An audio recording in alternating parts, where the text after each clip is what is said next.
Mahigit isang linggo na lang, pasok na, pero ang ilang paaralan na sinalanta ng Bagyong Yolanda, hindi pa handa sa pagsimula ng klase.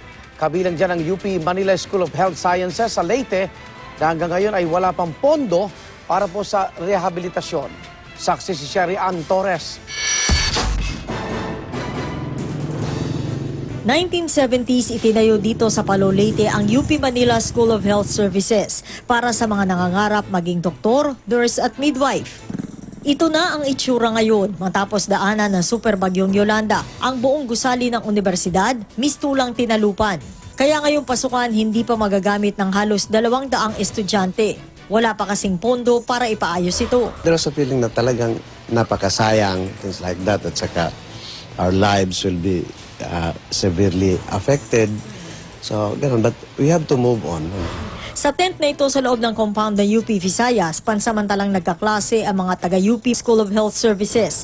Pero sa sobrang init, kailangan pa rin daw nila magpayong. We are trying to make adjustments, pero yun, napakainit. That's why we have these umbrellas here.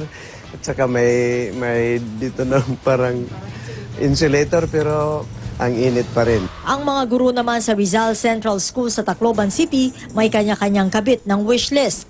Karamihan sa listahan, mga gamit panglinis at pang-ayos ng eskwelahan. As a part of our Brigada Eskwela, nagkaroon kami ng wishlist para at least makompensate yung mga nawalang gamit at saka magkaroon naman ng participation yung mga parents in this coming school year.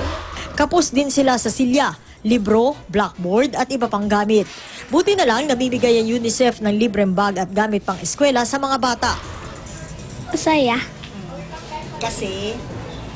Kasi makakapag-aral na ako.